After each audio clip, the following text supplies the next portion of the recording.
We're going live right now. Yes, we can all hear each other. Breaker breaker. Oh my God, you guys are awesome. Hey, right. everybody. Yeah, so we didn't get to have the normal free speech with Derek. But yes, indeed. We wait just a few minutes for some people to show up, and yes, Derek, you are better and a little clearer. So thank you. Okay, that always great.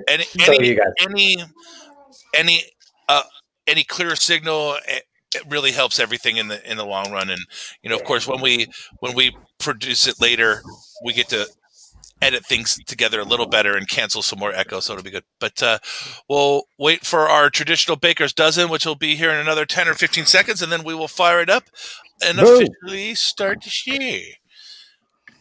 Happy Thursday to all that are here so far. And, well, there we go. Wow, good job.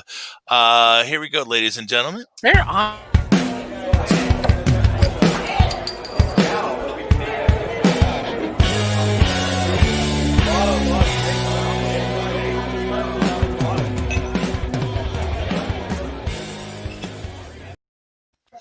Hello and welcome to the Indie Beer Show. Well done, guys. This week we are joined by Derek Gallanosa, all the way from almost Sacramento, from Moksa Brewing Co. Hello, Derek. Thank you for jumping on with us. Why don't you try to explain to everyone all the hats and roles you have at Moksa Brewing? Well, this is a beanie, and well, let's see here. I'm as well as sales manager, outside events. What else? Marketing, and just day-to-day production as well. And just making the beer too. Just that small little detail off to the side. That's great, man. Why don't you tell us what you don't do? That's awesome. He's got a lag and a half. I don't know. A little bit of everything. Yes. So we are going to start with Snappy the Lager. Why don't you give us the spiel behind this beer? Give me a second. No problem. Give Derek a second. He's going to go grab it. So I like this lager. Let me tell you. I started a little bit ago. Yum. Ooh, nice. Talk about some clarity. You could see my face right through the glass. That's some crisp clearness. I'm digging this can. Oh, yeah, totally. So pretty. I love this. Evocative of Mickey Mouse. Maybe that's why I like it. Yeah. He's genetically predisposed to like Mickey Mouse. And Derek's like, that has nothing to do with Mickey Mouse. No. It's a coincidence. He's taking us on a tour. All right. Look at ooh. Oh, hopefully he's not going to the bathroom or something. This is Rockland. It would be after dark. It would be the first bathroom trip. So Derek, you are muted if you don't know, by the way.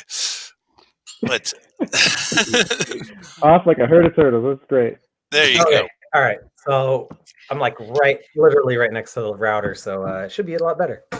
You are crystal clear. Well done. You're good great job. now. Oh wait, this is Derek? Damn it.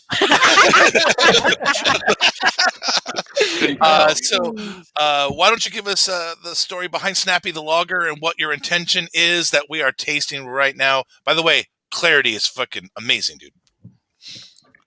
Thank you. Yeah, not filtered. We do have a centrifuge, but that one is not centrifuged because it sits so long. It just kind of clarifies itself. With Snappy the Lager, we just finally want to make a Helles. Super simple. You can't hide anything. It really shows off a brewer's technique and skill. So very basic. We actually use 100% Admiral Maltings malt from Alameda, California. So it's a California grown malt. And it's crisp. It's fresh baked malt, I guess, because it comes from California, grown and malted here. Actually, pretty close, I guess. I'm like in my head thinking I'm in San Diego, but Yeah, it's only malted about. You are in San Yeah, Diego, I guess right? so. Yeah. Virtually. That's awesome, man. For me, I think you nailed exactly what you were after. Just super clean, straight to the point, Hellas. Yeah. That maybe should be in 32-ounce containers, not just pints. No, definitely. And the little thing, so 2 years ago, 2019, went out to Europe. We took our honeymoon. One of the countries was Germany. And I went in Munich to every brewery that I could and try everyone's Helles because I wanted to find the yeast to use.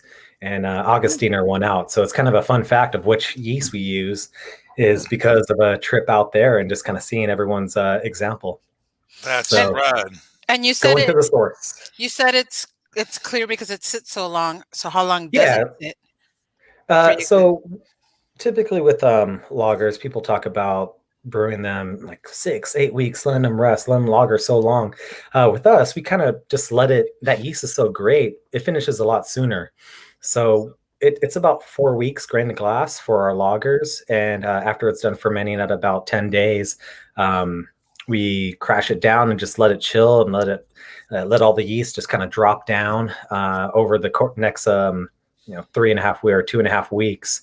So it's actually a shorter lager, but we taste it every day when we think it's going to be done.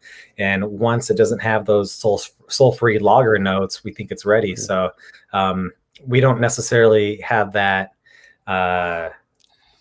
necessary length of time that a lot of people do with lagers. So, when it's ready, it's ready. And that goes for if it's long or if it's short. And we want to get it out and taste it. And you have to drink it every day. Damn, that sucks, bro. I know. Yeah, every morning. That's the first order of business. Taste the tanks. It's very difficult life, I'm sure. Yeah. So speaking of your current life, how did your career in craft beer lead you to your position in Moksa? So started I'm born and raised in San Diego. Started after college, just didn't know what to do. I got a marketing degree and I was homebrewing at the time. 2010 got hired at Karl Strauss by Paul Segura and worked Who's actually on listening and watching right now. He said, "You're the pride of Eastlake. Go, Derek." Nice. Yeah. So he lives there. I'm born and raised in Eastlake, and 2010 started working for Karl Strauss as a brewer. Then went to the sales side after a couple of years. Just took a lateral movement. No one above me was moving, so just kind of tried something new. And then got linked up with the people behind Abnormal Beer Company and was their first head brewer there, and got to make my own stuff. And I remember Brandon, I think, came out for the first day or something, tasting very early. Yeah. I think it was the first round of beers, and during Abnormal Beer Company, started to play around with some of the things that I was doing at home, and that was taking culinary inspiration and putting complementary ingredients into the beers, specifically imperial stouts. I think it was one of the first pastry stouts in San Diego was one of the earliest stouts I made over there in about 2015. Yeah, M3, I think is what you're talking about. It was M2. There you go. The one before, yeah. Even two. Yeah. that era, right before that, actually a year before that, was probably my favorite era of San Diego beer ever, and that was when that everything you're just mentioning about culinary and beer worlds intersecting were all revolving around the Toronado beer brunches, and that the group of your friends that put on those events and the flavor combinations you all brought to the table every month. Amazing. That was just an amazing time in craft beer and something I'll remember fondly for the rest of my life. So thank you for your contributions to that whole scene. And it's a damn shame it's not still around, man. It was I mean, I was for the Tornado stuff. I was just the server. Yeah. And towards the end, it was like me and my buddy Brian. We're the only servers for 60 people or so, and but we were volunteers. That's why I chose to do my Sundays, my day off. I would go in because I wanted to hear these stories from these other brewers, hear the stories from the chefs, and get to try the pairings. And in return, working the dinner or working the brunch. So got a lot of experience and got a lot of knowledge from those Tornado beer brunches. And then also, not a lot of people know is that I was doing beer dinners starting in 2008 with my homebrew, and with my buddy Mike, who owns Mike Arquinas, who owns Mostra Coffee, who's a trained chef. So me and him were doing fine dining, like clubhouse, like taking over people's apartments and clubhouses and turn it into a white tablecloth beer dinner experience with my homebrew, his food, and just giving that whole rundown, getting all dressed up. It was fun, and that's where it started. Was that the lab or pre the lab? No, that was the lab. So I was part of the lab dining sessions, and yeah, and we would do little pop-ups. I mean, he still kind of carries that name and does some things here and there, but we took that together, and he was the opening executive chef over at the Cork and Craft before Phil Esteban took over a few months later. And we wanted to carry that beer and fine dining experience on the professional level. And that's kind of the basis of those beer dinners that we were doing at the Cork and Craft at Abnormal. And they were outstanding. I mean, that's you went to a few. To me. Yeah, I really enjoyed them. Always a lot of creativity, and I like the fact that so many people were involved, and you got the brewers involved too. The guest brewery was always, with the making a collaboration beer and then really thinking about the menu and like presenting it to them, and everybody was able to speak so well. Unlike me, I'm doing right now. When they went through the orations in front of the crowd, they could talk about each course. Everybody was just blown away by each other's craftsmanship and really knew what they were talking about and could convey all this great next level information to everyone who was dining about the beer and the food. Those were special. They were great. Yeah, and I hope they continue. I mean, during what was San Diego Beer Week a few months ago, we tried to relive that by doing or hosting a beer dinner at O'Brien's. It was about 60 people. We're all spread out outside in the like gusting wind, and it was raining.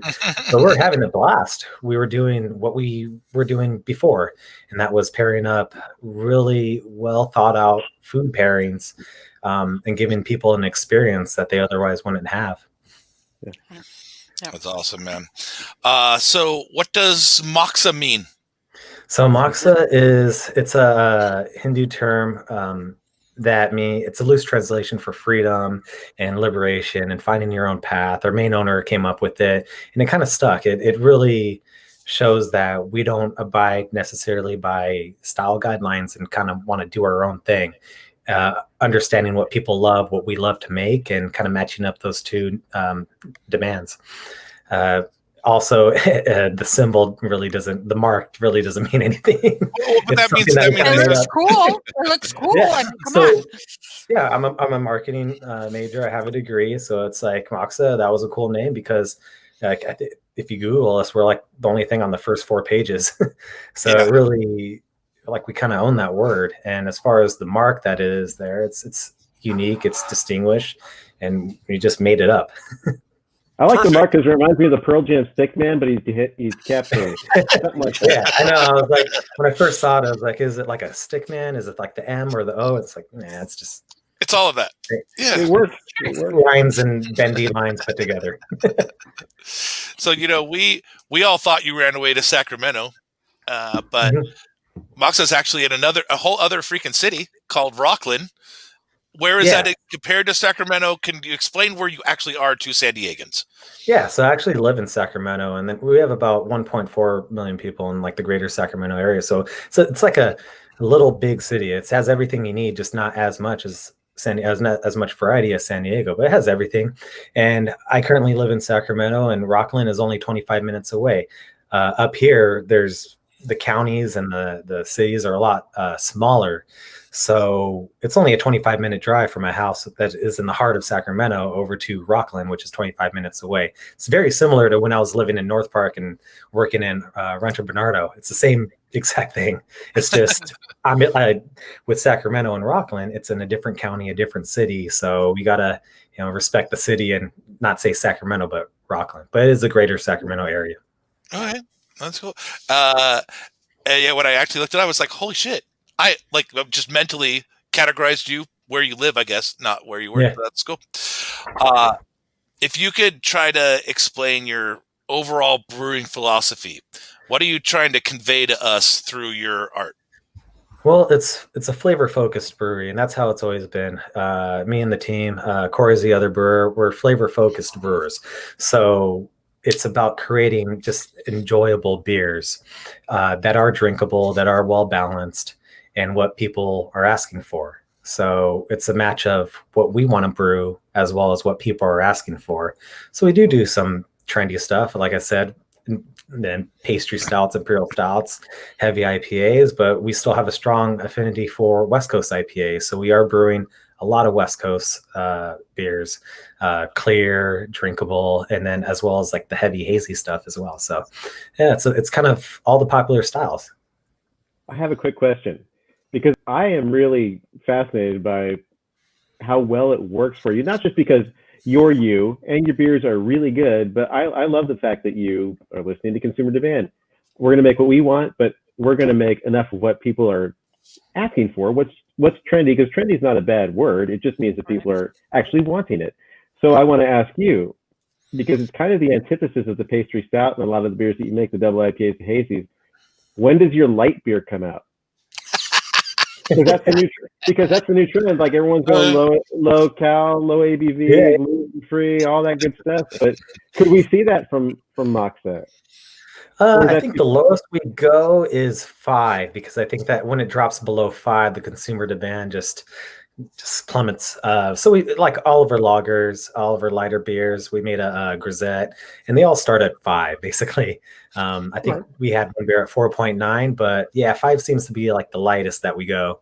So our average is pretty high because it goes from 5 and really jumps up after those first 2 beers. That's awesome, man. And I still have not tasted. I've had a few, but I haven't tasted many beers that are in the 3.5 range that have a lot of flavor. Early on, North Park made one that was like an English mild that was like tea.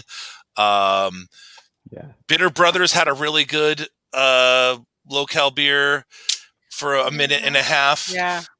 The Firestone Walker one's really tasty. Yeah, theirs is okay. That 100-calorie one is really good, I think. It's pretty good. But I look for a little more overall strength in most of my products, although I have had a few table beers that were 2.5%, but the yeast qualities gave it enough flavor to be enjoyable. But I've had a lot of those in Europe. Yeah.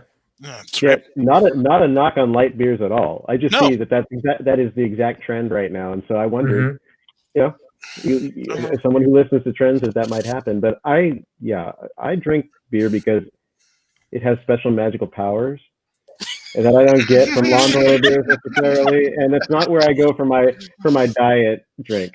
You know. No, yes. I'll have 4 Imperial Stouts and a Diet Coke. I mean, diet. I mean, we went to, there's an event, a beer fest. So it was actually the last beer fest that I attended in person. It was in Brooklyn, New York, and it was 2 days before that whole city shut down. But it was an event called Pastry Town, and it was all pastry stouts. Well, you brought, and it was hosted by Other Half. You brought 3 or 4 pastry stouts, and they brought like a sour beer. But I was like, oh man, second year attending, like everybody wanted was just like a lager. So I brought 4 pastry stouts and a lager, and I think the lager ran out first. Wow. But everyone needed a break. Definitely. Yeah. But some people, I mean, the reason they went there was for those stouts, and some people were just chugging them like till the very end. It's like, how can you do that? The average ABV was 12. Abel. But I mean, how do you not feel like super full? Just like you can. I felt that, definitely. Yeah. I just hold it in the beard. I just hold it all in the beard right here. It's got an extra 6-pack in the beard. For me, it's like Brian's got a keg. His beard's longer than mine. My beard just recently reached COVID length. But, mine recently fell off. I don't know if anybody noticed. Nobody said a damn thing. So I thought you lost a bet because the Saints lost. No, I wanted to look like Tom Brady. I try not to make too many comments on other men's facial hair. Anyways, let's catch up with our audience. Of course, Mr. Bobineau was first because he's just like that. Hello, Matt. Happy Thursday to you, Stina. Hi, Justin. Hello, hey. Mike. Nice to see you. This is like romper room. I love it. I think Liz meant top fan Matt. And or too fast, Matt. It could have been. Maybe. Show us your pink boots cans. Yes, I think there he makes a beer there. But yes, earlier the Pride of Eastlake. Okay, so this is pretty. Just for you, Derek. Yeah. Thing in Royale, and what does he even mean? So we were supposed to do. It was a coffee seminar, and they were inviting people who not only roast coffee but also use coffee in food and beer and chocolate. So it was a little seminar that we had planned for Oakland, and fortunately it didn't happen because of COVID. But hopefully we could get it going again, because we definitely incorporate quality coffee and quality coffee brewing techniques in our beers. Absolutely. I think it comes from that partnership with for sure. Buddy, yeah. with your buddy you mentioned. You guys were. It also helps when you have the top roaster in the world as your best friend. Yeah.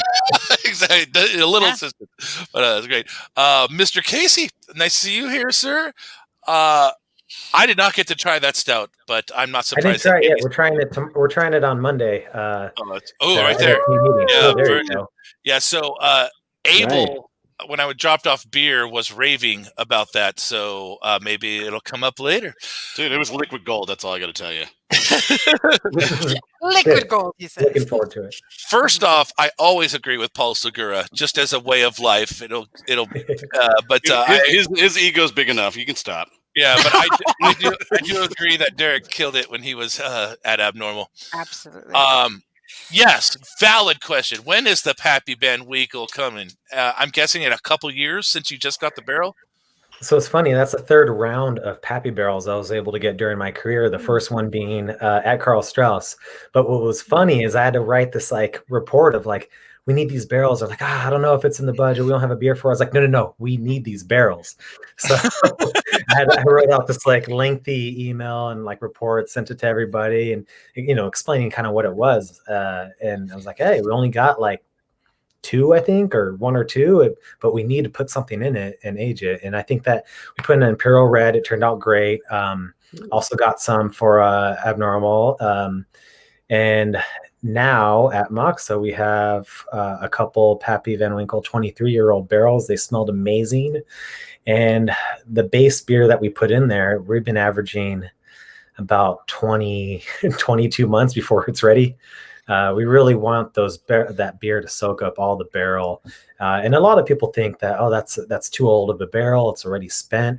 But these barrels smelled amazing. And what not a lot of people know is the beer actually penetrates the staves deeper than the liquor. So it is getting oak, and it is getting all the whiskey in there. So I personally enjoy really old barrels as long as they're well kept. I think they provide great flavor for beer. And you need a beer called Stave Penetration, by the way. Yeah. Regardless, whatever you're doing, keep doing it, because you're really solid, man. Yes, I agree. West Coast IPAs. Thank you. Alex had visited your place, I guess, remotely recently. That's cool. That's right. I remember him posting a picture from there and with their logo in the background. I was pretty stoked to see some, San Diego natives or people that I worked with or hung out with in San Diego visit the tap room. That's cool. He's smart. See, he showed up when you weren't around instead of being like me and showing up during a work day and being like, "Hey, me and my wife are here. What are we gonna do?" Well, it's better because I'm there. I like showing people around. Yeah. Hi, TC. Thanks for being here, man. Flavor Focus is the future. I think it's the now, but also the future. And yes, I agree. Both those breweries and among several other of my favorites are really good at merging flavors from all influences of the world into beer.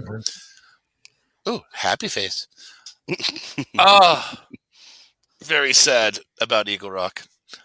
We love you guys. Yes, Abel does drink light beer. Paul's a light beer. Hello, Candace. So obvious. Yes. Yes, that's another great name. Yes, I hide a lot of beer in my beard. I don't know how anyone didn't think my beard was constantly soaked in beer. That's where I keep it. The president of Quaff, thank you for joining us, sir. We appreciate your time.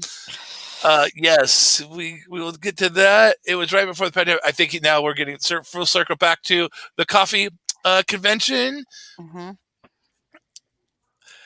Yes, the name of my new band. And yes, oops, I guess Derek was there. Oh, it was years ago. Okay, that's probably why I didn't remember. It was only yesterday. Doesn't everything? So there you go. This is an actual question. Ooh, an actual question. What? What is the limit of fruit in beer before you have to start thinking that it's not beer anymore? Is there a legal limit? Yeah, it's over 49%. So that was a little topic up here in Sacramento in one of our beer forums, because I did post on Moksa that we are doing a super heavy fruited beer, and we took the fruit additions to the limit, or at least near the limit. I thought it was 40%, but after some research digging it up, it's actually 49%, both on a state and federal level. So after that, you're selling fruit wine or wine, okay, which you're not allowed to do with a beer license. Malt beverage, anybody? Yeah. But I have also heard that it also rings true. That same 49% also rings true for the malt quality in beer, or because if you're making it out of 50%, more than 50% of some other grain, it doesn't necessarily count as beer. Well, there's some substitutes too. So I was kind of looking at it. I didn't remember the exact substitutes, but there, of course, certain adjuncts are rice and was it rice and corn, and also dextrose, corn sugar, which is why you see a lot of breweries making hard seltzers out of pure sugar or corn sugar, because they're allowed to use that as a substitute for malt, even though it doesn't come from a grain. Wow. Or at least corn does, but not sugar. We need one of those stars. The more you know. Yeah, really. Awesome. Yeah. Educational this time. We chose a top 3 this week. Sprinkle it in. Yes, indeed. We chose a top 3 this week specifically because of Mr. Gallanosa's famous burrito hauls. When he comes back to home to visit San Diego, if you follow him in social media, you know this. He takes home 9, 12 pack of burritos, freezes them so that he can have a little taste of San Diego anytime he gets homesick. So we're going to do our top 3 San Diego burritos. We're starting at number 3, and let's start with Estella. What's your third favorite burrito, lady? Okay, so you guys have to understand that the type of burritos you guys are talking about is not the type of burritos that I am used to or eat. So on both sides. Right? Well, no. So for me, a burrito is what we call burrito de hielera, which means it's a little tiny small burrito because you eat like 4 or 5 of them. 6 of them, yes. And you keep them in a cooler, and that's how we serve them. So the burrito lady shows up at my job site almost every day. Yeah. So my number 3 is my tia Letty's house, because she makes the best. She makes tinga, and these tinga burritos are amazing. For those of you who don't know what tinga is, it's like a spicy chicken. So tia Letty's house, number 3. That is. I think that's freaking awesome. That's great. I think I need this lady's address. That's what I think. She's right next to Tia Leo's.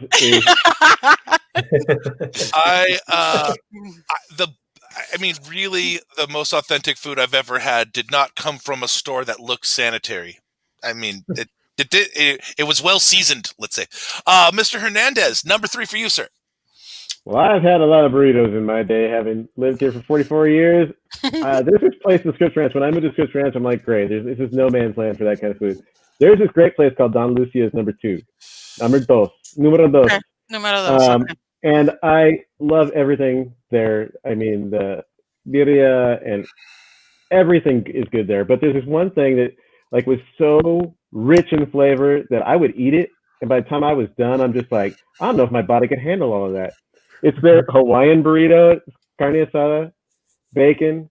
It sounds like not a lot, but it's great. Onion, bell pepper, guacamole, and cheese. I don't know what about that they do to it to make it so great and just so rich. That bacon, though, it just like takes it over the top on the richness factor. It's they like don't clean the grill. That's what it is. They don't clean the grill. Oh, yeah, that's why everything that comes out of it is just like, yeah. But, yeah. Don Lucio's Número dos in Scripps Ranch all day. All right. That is awesome. All right, Derek, are you even able to nail it down to a top 3? And if so, what's number 3? I think so. Okay, so number 3, there's a taco shop La Perla by the airport, which actually I got my last haul from. And their California burrito with fries extra crispy. It has that, because the whole reason why you have fries in there is for the texture. And so having an extra crispy provides that crunch. And that was it was a debate between that in my head and Lolita's 2-in-1 burrito, which has 2 rolled tacos in it. Yeah. Yeah. We'll be hearing about Lolita's 2-in-1 burrito later in the broadcast. Mr. Abel. Well, pretty much going off with Derek. I go to Kalima's, which is up the street from me, and I get the Taco-rito, which is the 2 roll tacos in it. So it's basically carne asada, 2 roll tacos, beef tacos, guac, cheese, pico, and sour cream, I think. But yeah, either way, that's my number 3. It's always my one spot. If you can get into Kalima's, in and out right away, because that place is always packed. Yeah, always. So for me, I stuck with the burrito, Roberto's carne asada burrito, the San Diego burrito. I remember being like, I don't know, 9 or 10 the first time my dad took me through a Roberto's drive-through, and it's been less than a week since I had one. They're just that good all the time, my entire life. Now, I'm not very happy that they're $8 now, but other than that, still the standard for San Diego. So carne asada's expensive, bro. Yeah, it is. That's the thing. So it's not steak, right? Yeah. Hey, Babino's new band, burrito. What do they call it? Oh shit! This was gonna be a good joke. Burrito inflation. Yes, that's not bad. See what happens when you shave your beard? You lose all your powers, Brandon. I blame it on the beer. My mind is at a taco shop far, far away. Well, let's get some more beer in your face. This. Yeah. Oh, awesome. Yeah, it's a crusher. Yeah. But let's speaking of beer, let's get more in our face. Beer number 2, we are going. How you doing? Why don't you break it down for us, Derek? What is the story about this beer, and what are we about to enjoy? Here, we'll make Estella model for us. Yeah. So, go ahead, sir. Right before Christmas, we came out with this beer. How are you doing? And it's kind of a thing of we're all here quarantining. We're not having family gatherings as much. So it's reaching out to your family members, your friends, and saying, how are you doing? So on the bottom of the can, it says, call your mom. Yes, that's very nice of you. A reminder. Dude, I know that firsthand. Jeez. Yeah, but about the beer, it's a hazy single IPA, really drinkable. It really expresses the yeast character. It's very juicy. It's one of my favorites that we brewed actually in the past year. The hop, you're gonna have to read the side of the can. I keep forgetting what hops are in her beers because if I could tell you about the hops. Made a couple of beers. Yeah. Yes, he's made a couple of beers, and the hops are Strata and Citra. These crazy weird hops that no one's ever put together. Yeah, both hand selected. We're a small brewery, but yet we're fortunate we get to do hand selected hop choices from Yakima. Some of them have been remote. Last year it was in person, and it's just a great experience to pick out your ingredients that you're going to use for the next year. So we did that for Strata and for Citra, and we're pretty happy with what we selected and how it's working in the beers. I love it. The aroma is great. It's like sweet orange, peach, pineapple. It's just really. It's not too thin. It's not too thick. It's just it's viscous enough to. The mouthfeel is kind of a medium, so it does stay on your palate a little bit longer, but yet we don't make it too bitter to where it's not an unpleasant, lingering flavor. It really goes down easy, and that's been one of my favorites in the past year. It's really I can see good. why. It's incredible. It straddles that line where you've got the turbidity that your Instagram haze bro needs, but it's not like drinking mash. So No. There's no hop astringency. It's a really, really smooth, man. And getting our centrifuge really helped with the quality of the beer. We're only producing about 1,000 barrels a year, but yet we have a centrifuge in our small brewery that we run almost every beer through. And what that does is it just kind of creates more consistency. It turns over the tanks faster. And it was our way of, without adding more tanks, producing better beer and more beer. Yeah. Brian, I mean, if you could speed up your process, it goes through. Good. Brian, is this one of the beers that's available at? Correct. Okay. Yeah, so this beer is currently available at Vine and Vine, and I think a few other bottle craft shops here in San Diego. Yeah, they got their yesterday. I saw that picture on the brand. Yeah, so if go get this, guys, because this is. I would say I know we weren't able to give our fans a lot of time on the beers. Sometimes that happens, but they are still available if you want to go get them. At least 3 out of the 5. The stout you won't find down here at all. That's just how life is. So if you're lucky enough, if you spend enough, you can order it directly from Moksa. It's a $60 minimum, and then a little bit of shipping, and then you can have the beers right to your front door. Nice. Yeah, and I think this beer we have. See here, I think 4 options. This one included, but we're really low on it, so we're going to cut it pretty soon. But we are coming out online with 3 more on Monday. So if you don't get some of this, we have another round of beers coming out on Monday on our website. So you guys run to the bottle shops here, buy it, and then order it online. And then order the new one. Well, you get the shipment. So while you wait 3 days. Exactly. Yeah. All right, let's catch up with the side. Hi, Maggie. Yes, we totally waited for you. Hi, Maggie. Life and I've been here. Derek Titzmack, sorry, I'm in the Sierras getting married. Wow, congratulations, Eric. Yeah. Enjoy getting married, man. No. Derek texted him that he was getting married in the Sierras. That's why he wasn't there.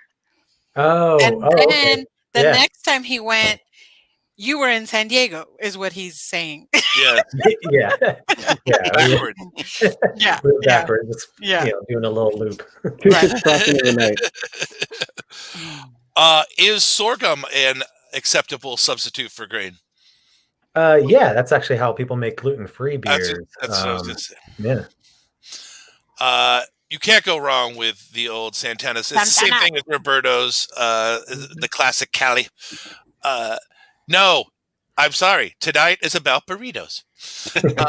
Mr. Segura is on the 2-in-1 as well. So that burrito, I created that over there. They still have that. So I kept going over there because that's the taco shop next to Carl Strauss. And on my lunch break, I'll go over there and keep asking them to put in rolled tacos in my burritos. So they just put it on the menu and they called it the Carl Strauss burrito. That's freaking rad. And awesome. my number 1 burrito too is one that I just kept badgering my favorite place until they made it. So by the way, if you find a burrito lady, what me and Estella would consider a burrito lady, like she said, cooler in the back of a car. They're like rolled taco size, but they're soft flour tortilla burritos. They're normally $1 or $2 a piece, depending on what's in them. You buy them by the truckload. She's gonna come by. She's gonna half honk her horn, and then that's all it takes. One little boop, and then 30, 40 people go and swarm her real fast. No burritos. She comes back the next day. I hope you can find that one. come by my work. A pastry I can't release. Exactly. If you miss it, you miss it. Yeah. I'm not getting getting No, into football. no. I was waiting. I was waiting. I can't believe it took that long. Then I found out she wasn't here yet. Yes, exactly. And one of the things that we definitely have here in San Diego is a breadth of amazing Mexican food. And thank you for coming in with carne asada, Sergio. JV's is bomb. Going Yes. breakfast. That's JV's is pretty good. bomb. Where's JV? Yeah. Her husband doesn't agree. What? But, What'd you say, Brandon? Where is JV's? So I'm intrigued. yeah, That's on is that what considered is that? Babe I'll look it Park? up. I'll It's look by it up. Home Brew Mart. It's Oh, by okay. Yeah, I Okay, was gonna cool, say, is cool. it considered Bay Yeah. Park? I mean, Linda or is Vista, that Bay Park, Linda who knows? Vista? Yeah, Or we call it- Morena we Boulevard. call- It's by Morena. it's Yeah. like right off of Morena. So we call it Bejo, but yes, yeah. it's very convenient off of Marina. This is a learning experience for me. I'm always looking for these tips. So this is a great show. Okay, so small thing about JVs. They actually help out my friend Art with something he calls Giving Back Thursdays, and every Thursday they cut him a deal, and he delivers to a different hospital for the healthcare workers. So shout out to JVs because they do that every week, and shout out to my friend Art because he's amazing. Nice. So I think I've been there now that you tell me where it's at. I just didn't know what it was called. I just happened to get there. it's like Yeah, a little it's- mini mall, like a strip mall kind of thing. Yeah, but you just roll up and it's delicious. Yeah, it's great. Excellent. Good call, Candace. Who was that? Candace, right? Yeah. Okay, Yes, good call. indeed. So Brian has a good point. And not that he's dismissing our burrito discussion, but that birria is fucking amazing. So, and we love you, sir. I look like Chuck Silva. I'll take it. I'll take it. That is not an insult, sir. Ooh, we got our first appearance of a pet tonight in the background. We're used to it. Don't worry about it. While I would not enjoy that beer, I'm glad you are, sir. Field Work makes German amazing chocolate beers. cake. Ooh, Yeah. I would And want to try that. if anyone could put Yeah, me too. together beers in that area, Field Work is definitely one of them. Yes, your Please, friends those, for sure. and my friends. Yes, so exactly. Correcting her thing. Yes, his badge of honor is very pretty. So that's great. Is that's a good Moksa question. in the Sacramento Brewers Guild? Yeah, CCBA. for sure. Yeah, Oh. I'm actually on the Brewers Guild board of directors, so we're definitely Nice. sending Good as job. much beer as we can.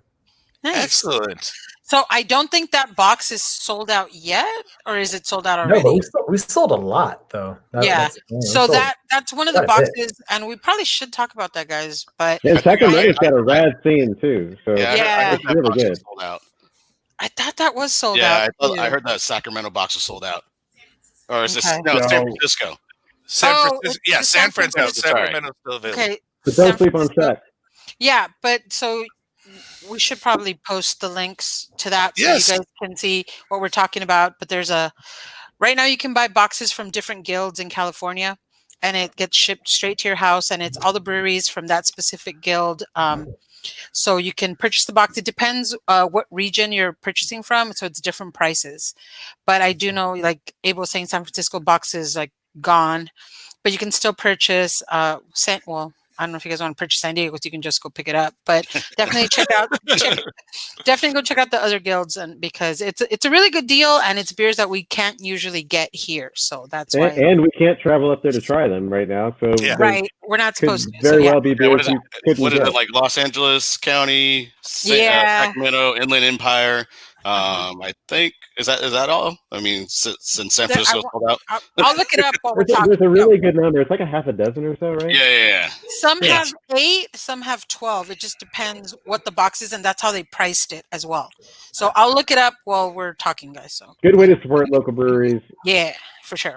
local as far as the state of California. Right. Just help people out when they need it and enjoy good beer. Absolutely. Compliment on summertime. I actually had this beer. I don't know how, but I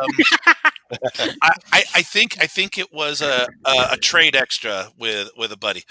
But what was that beer? for the people? That was a Kolsch with lemon thyme. So lemon thyme is a variety of the herb thyme that has kind of a lemony herbal note to it. So we use it during the whirlpool as well as a dry hop or a dry herb. And it's great. It has a slight, it's not overpowering with the thyme flavor, and it has this nice bright citrus characteristic to it. An important question in from my mom. Hi, Mom. Yes, you can brew with hemp. It's not good to brew with, though, actual hemp. And no, we can't brew with weed yet, which I think is your real question. But at least publicly, we can't brew with weed yet. But hemp you could use. It just doesn't taste good very well in beer. Yes, JV's crushes it. We're not to number 2 yet, Matt. Don't skip ahead in the show. So there you go. But it is time for a very complicated segment that we call What We Drank. And it's very, very hard to understand. But Abel, what was the last beer you had before joining us, dude? What? Oh, taste. Oh, you lucky. I want that. Adventure with the people. Yeah, it's just you're basically West Coast IPA. I mean, it's nothing really hard. I mean, I love West Coast IPAs. They're probably my second favorite next to stouts. But yeah, I mean, I've been loving these beers for a while. Got a couple of them, and I want to go get some more. And that's pretty much about it. And then we talked about earlier. My honorable mention for what I drank was this one. So the collab with Virgin and Mosca. So he's like, good Lord. Good job, man. Good job. Good Lord. It was one of those things. It was one of those things where they try to pair it up with like some dessert. I don't even remember the dessert. I was like too much. No, just give me the bottle. Just give me the bottle. I don't need any of that dessert. That is awesome. Sorry, Chewy. Yeah, nothing bad on you, Chewy. It was just, it didn't have crickets in it, so I wanted to just drink the beer. Oh my God, that's awesome. Stella. I had the Tamarindo Hef from Mujeres yesterday. I feel that Tamarindo fell a lot. I didn't get the Tamarindo notes, but it's a good hef. I'm going to send it to you guys so you guys can all try that out. But yeah, that's what I drank last. And was that brewed in house yet, or with a collaborative partner? It was brewed in house. Yeah. Brewed in house. Yeah, nice. But it's still a collaboration with Border X. Okay. So, but it was brewed at our facility, which we are actually, I can tell you guys this, we're brewing next week with South Norte, which I'm very excited about. So yeah, so we're gonna do a sour. We'll figure out everything else, but yeah. So thanks to Ryan for coming over and brewing with us. So yeah, that's awesome. And was that the very first beer brewed in house? No, we did the POG as well there. Which I'm sorry, I haven't even gotten those beers to you guys, but yeah, I'll get all those beers to you guys so you can try them out. Don't shake your head at me. Don't shake your head at me. Abel, I think it's this.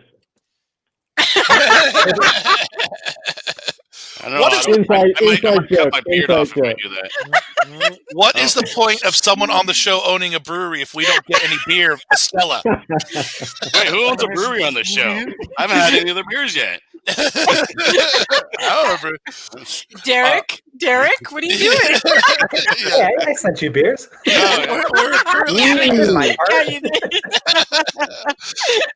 All right, Mr. Hernandez, what was the last beer you had before the show?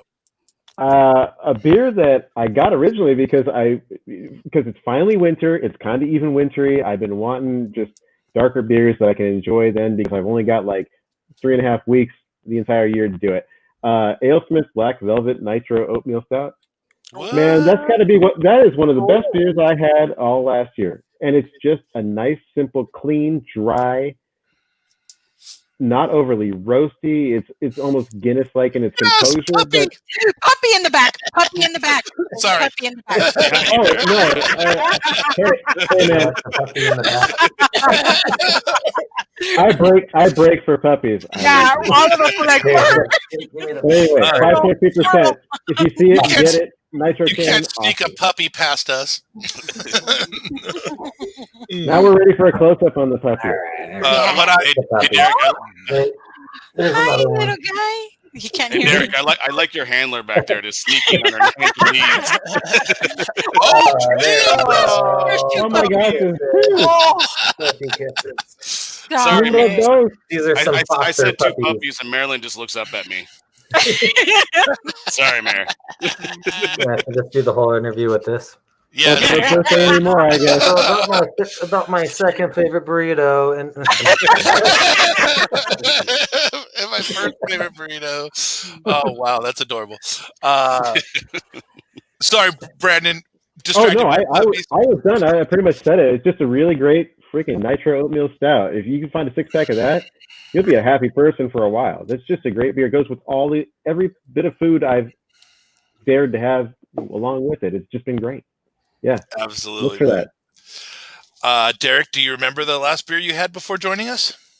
yeah, it was well, since Anthony and the crew sent me down or sent me up, that collaboration that we did, Depth, they had sent a lot of cans, had that My First Crush from them, which was killer. It was a collaboration with Alvarado Street. It was a West Coast IPA, and it was delicious. That's rad. I just randomly didn't even drink this week at all. What? It does happen. I know people always seem to be shocked by it, but Did your beard shrink? No. What happened? What was the? no, it dried out. It got a little crispy, but I had to actually go look on my counter and in my recycling bag for the empty because I didn't even remember. But it was Butcher from Society. Amazing freaking beer. It's been 4 or 5 months since it was released in cans, and I could tell absolutely no deviation from fresh. So if you have any, don't wait. I don't think we should be letting beers in cans age for years, but it's still drinking like it was day one. So there you go. Thank you, Society, for canning your Butcher with low dissolved oxygen. I appreciate it.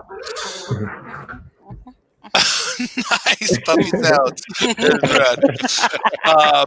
So before we get back in hardcore on beer, you became a father like last month. Yeah, some of the puppies, right? yeah, no, beyond the puppies, but yeah, actual human child. Yeah. So explain that to the people that may not know. So my wife and I, Steph, are we're in the process of adopting a child right now. It's a little instant family. Congratulations! Thank you. Yeah, exciting. So looking forward to that, and yeah, it's been a lot of energy. So the next time there'll be a child snuck in instead of a puppy, is what you're saying. Maybe possibly. This is his room. This is his room. Yes. His room contains the router. Puppies are yours. What? We just have a lot of living creatures in this house. That's great. Thank you for being an exceptional human and adopting someone that needed some loving family. I'm sure you guys are going to provide an amazing home to your child, man, and the world needs more people like that. There are a lot of children out there that just end up in horrible situations, just being in the system and going from foster home to foster home. And thank you for doing a really good thing for humanity in general, man. It's awesome. Yeah. My brother has also adopted 2 children, and then of course, Chef from Good Seed adopted 5 children. Biggest heart. Yeah, it takes more heart even to adopt a child. So thank you, sir. That's great. How does the overall industry and beer community up in Sacramento compare to what you were used to down here in San Diego before you left us? So up here, it's they're very enthusiastic about the newer styles, the creativity that the craft beer industry provides. So every new release has attention to it, and they're always looking for something new. And it may not be the crowd that you're going to sell a lot of classic styles to. That's why I noticed what the difference was in San Diego. You still have those like old guard and like people that are still producing classic simple beers that are selling well. Up here, there are some like that, but the excitement is with the newer styles, and that's what's getting the the praise and the attention right now. So it's fun. It challenges the brewers to be very creative, make them stand out, while at the same time producing quality beer, because we do, just like in every big city, has a small crowd that is very vocal, but you get those people on your side and they're vocal in your favor, and they're spreading like that good word of what you're producing. It's similar, but it's, I would say, just a little like 4 years behind. Like, as far as I thought the kind of boom was in San Diego was 2012, and in Sacramento it was this is Devin. Hi. You're 8. Excellent. Hey, nice buddy. to meet you, man. I'm Neve. I'm 5 times your age plus. There you go. You scared him off, Brian. You scared him off. Yes, I do that to children. You and Santa Claus. Yes. Oh my god. So it's like 2012 in San Diego, and then I would say in Sacramento it kind of hit the mark maybe 3 years ago or so. Like right about when I came up, you saw all these new breweries popping up. Us, Urban Roots, one of the recent ones, Slice, Burning Barrel, Flatland. Like, there's some high quality breweries up here, and we have like 80 breweries. It's kind of crazy. I still don't know where all of them are, but there's some good stuff up here, and I really recommend coming up and trying, doing a little beer vacation up in Sacramento sometime. Good restaurant. Great, man. Absolutely. I'm like, And the lag, everything got triple for me, and now I'm back. So it's time for more beer. And beer number 3 is Forsaken Brilliance. Oh yeah, that's what I'm drinking. Thank you so much for bringing us, setting down a West Coast. I mean, obviously, we're huge fans of the WCIIPA. But why don't you break this one down for us? Oh, so let's remember the hops. I'll tell you the hops are Idaho 7, Fisher, Mosaic, and Simcoe. Oh, I'm still relevant. I still good. We have, not a lot of people look at the bottom cans. We still actually put some effort into, having like a little message for everybody, and it's kind of like a little Easter egg if you choose to flip the can over. But sometimes we throw things on there like, oh, everyone's going to notice this, and like we get no comments. So yeah, look on the bottom of cans. Everyone can put a message on there. They're just so excited to open the can, so they don't want to look. Yeah, exactly. But with this beer right here, this is I think the second or third time that we produced it, because we're one of those breweries that kind of keeps things fresh. We always have all these more beers and recipes in our mind than we have tanks. So we just have to put that in line and just kind of pump out all of our ideas in line. And this one has come back full circle to be produced again because we enjoyed it so much. So the name Forsaken Brilliance is, we're in that haze craze at the time, and it just making a bright or brilliant or clear beer was kind of, forsaken. So that's where the name comes from. And with this, it's pretty simple. It's not a lot of grains, just like any West Coast IPA should be at a professional level. And it's just simple 2-row, touch of pills, touch of carafoam, and heavily hopped. We emphasize a lot of flavor and hop additions in the whirlpool and the hot side. So a lot of people are familiar with the dry hop and throwing about a bunch of hops in there. We do that as well, but we also throw a bunch in the hot side because we do think that flavor does carry over from the whirlpool into the final product and creates this complexity that otherwise wouldn't be there if you just backloaded it on the cold side. So it's 2.2 pounds per barrel in the whirlpool and 4.4 pounds per barrel in the dry hop, which is and it's evenly split between. I think these are all hand picked. Idaho 7, which we get a lot of peach ring flavor from, and then Citra Mosaic and Simcoe. You're kind of like trinity of new age hops. Absolutely, and I don't know why, but Idaho 7 West Coast beers seem to work very well for my mouth. So thank you for sprinkling that on the top of the well-known Trinity. Yeah. I think it adds just a little stone fruity type of quality in with the citrus. And again, brilliant clarity that, of course, is a message I will always support.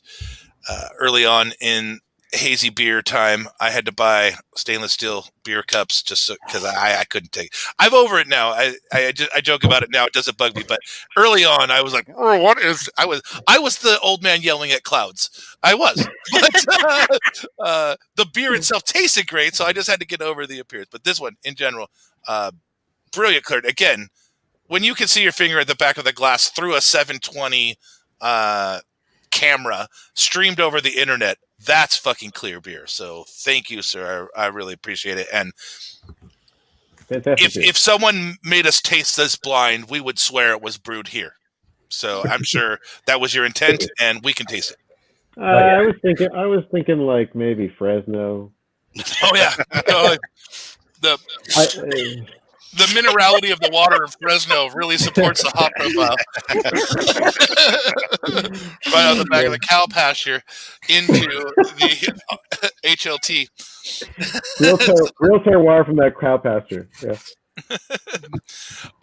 So, Derek, so far, what have you enjoyed about living in the Sacramento area? I'm sure now you've been there long enough that you actually enjoy being there. What's life like for you? What are some of your favorites up there? I think what you have to take advantage of is to explore around, because we're so close to everything. I mean, Sacramento itself has a lot to offer, but really within an hour and a half drive north, east, and west, I mean, you got a lot of things. We're only an hour and a half away from the Bay Area, the same amount of time to Tahoe. And if you wanted to go around to the Eastern Sierras, like where we're married, it's only a couple hours drive. So there's a lot to do. If you want to get out of the city, you have options everywhere. I mean, Napa's only an hour 15 away. So if you wanted to escape there, it's super close. But just the community, I think, is the best part. They're very welcoming. I think North Cal people are super nice. And I really enjoyed living here and taking and soaking it all in. That's awesome, and I'm glad it has become home. You know, it would have been difficult if you moved up there to start a new business, and then it wasn't fun to live there. The awesome part about live is that it's live, and you just go with it, man. Real quick, I just got a viewer. I was going to say, is that going to be your new Cellarman coming up? Yeah, maybe training. Yeah. So I just got a message like right now from Scones at Kilowatt that the San Diego beer box is sold out. Yeah, like while we were on the air, it happened. Yes. Yeah. You're welcome. Because of us. Yes, it happened. Yeah, you're welcome, San Diego. Indeed. Yeah. Thank you for that, Scones. Sorry. Boy, you have brought out the commenters tonight, Derek.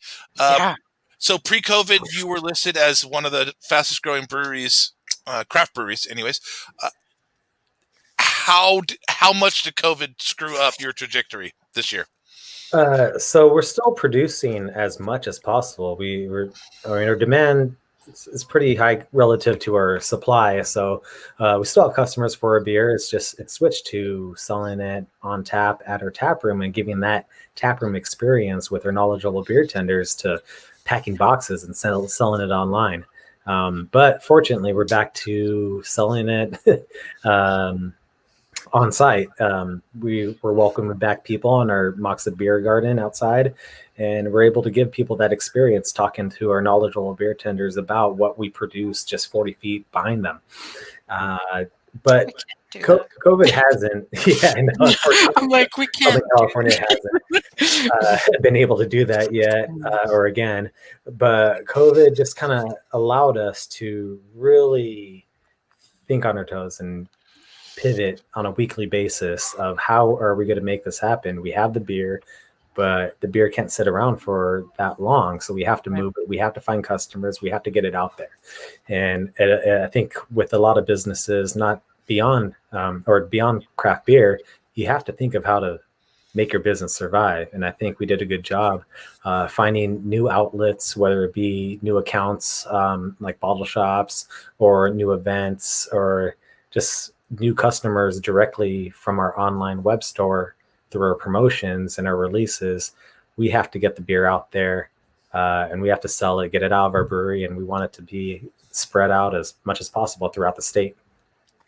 And are you limited to shipping within the state of California? Are you within the state boundaries, or do you have any other states you're able to distribute to? No, just California.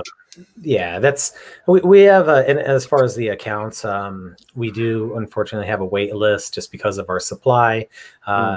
So we do have outlets, bottle shops, and what seems like every corner of the state. And they may be the only one in their city, but at least we cover that area. So, and I think San Diego, being having my connections, there's quite a few down there, more than any other outside of Sacramento area. But I will say this: every time a drop comes in of your products down here in San Diego, they are gone in 3-4 days max. Mm-hmm. So if you see your favorite bottle shop has a shipment of Moksa, don't wait, or you'll be sad. Don't sleep. Yeah, don't sleep. And if it's a hophead collaboration, you better be waiting there before the truck is unloaded, because you won't get it. That's just how it works. Agreeable Folk from Society, no way. Why would anyone drink that? No, it's a terrific IPA. It's a second release of it. I actually think this new batch is just, this much, but just a touch brighter. Better? I mean, it's a plus for me, but just a little brighter. Maybe they honed in on their process or whatever. But you agree on that? We did. Yeah. It's a lot better than last year's batch. It's like, we went here, and then it's kind of like, we'll just go here. Yeah. And that's where it's at right now. So, nice. And perfect. Yes. So if you guys want some, just so you know, they just got canned today, so there's fresh off the canning line right now, starting today. Well, what good is it to know a guy who works at a brewery and you never get any? It's for the other people. It's for the other people. Other people, Brandon. It's for the people that pay me. Yeah. Oh my goodness! Sorry. All-time favorite Moksa collab, Shy Time. I didn't get a chance to get that one, but it was incredibly well received. That was a draft only at our tap room, so we didn't really figure it out. But it was a collaboration with Weathered Souls, which we all know. Yay! Like Beautiful. So Marcus is from Sacramento, and coming back home, he reached out to do a beer. So we actually did that a couple years ago, and we are planning on doing that again in a couple months. So excellent.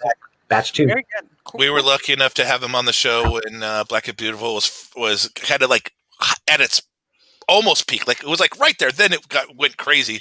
Good dude. I hadn't met him before, but really cool, really good guy, and a great show, and a tremendous effort that is still growing currently. So if you see any Black is Beautiful beers out there, know that it's different than other charity beers in that the funds that are raised from the beers are used for local charities, all different local charities throughout the country, based on what the brewery itself found worthy of supporting. So instead of it being like one mass beer fund for one charity, which is great too, I think what makes this beer special is that whole entire grassroots level of supporting, possibly thousands of local charities, at least several hundred. Right. So that's pretty cool. Mr. Casey, first off, congrats on working on your Cicerone. But no matter what anyone says, Alaska Amber is a terrific beer all the time, especially if you have anything that you want to eat. It's a terrific food pairing beer. And classic, and yes, something you have to reference in any BJCP or Cicerone training. What, Travis? Yes, get some help on there. Yes, Depth Stout. We were talking about that earlier. What is this puppy marketing? Yes, puppies it's the are new the indie best. puppy show. Yes, Puppies are like pizza. They don't need PR. They're good. and Everybody's loving the puppies. See, But- see, that's what it is. but as is tradition, when we talk about someone on the show, what happens? They fucking They show appear. up, They Mr. appear. Kitties. Oh, I was hoping he would show up. I really was. Awesome. So hi, Mike. I haven't seen him. I haven't seen Mike physically since probably, I don't know, 2.5 years back. Same thing, He's an Tornado awesome dude. Beer Bunch. Awesome But dude. Come here. glad you could join us.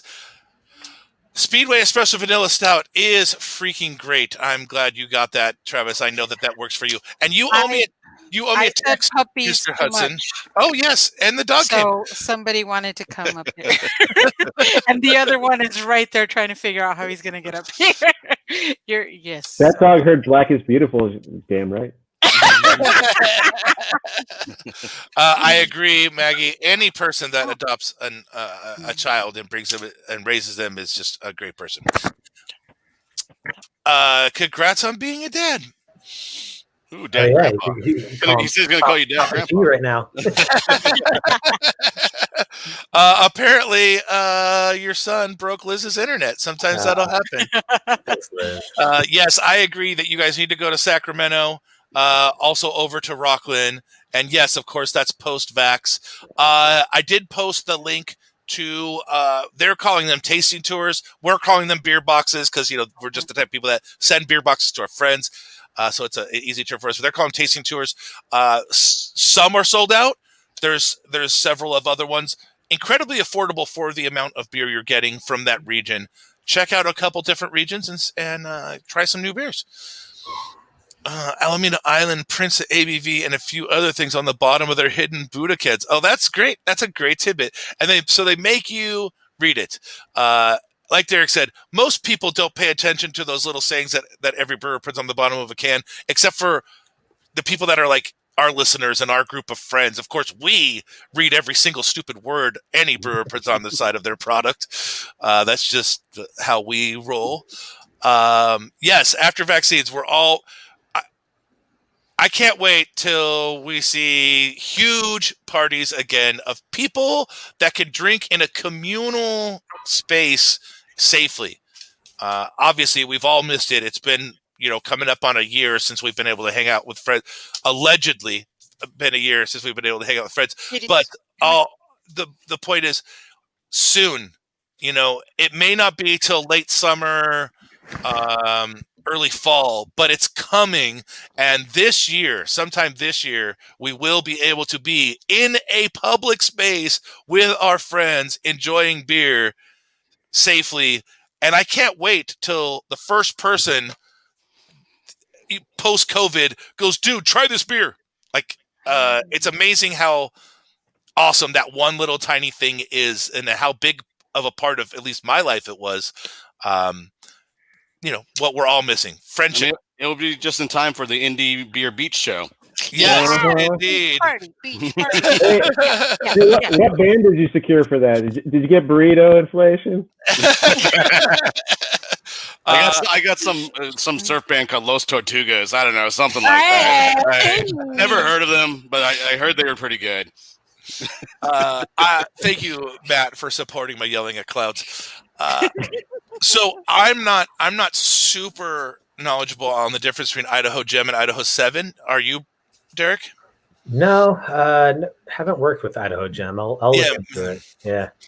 Well, that's cool. Try out a new hop and see, and I will too. I always, like to find new hop profiles that are exciting. What are you trying to say about SoCal people? We're fun.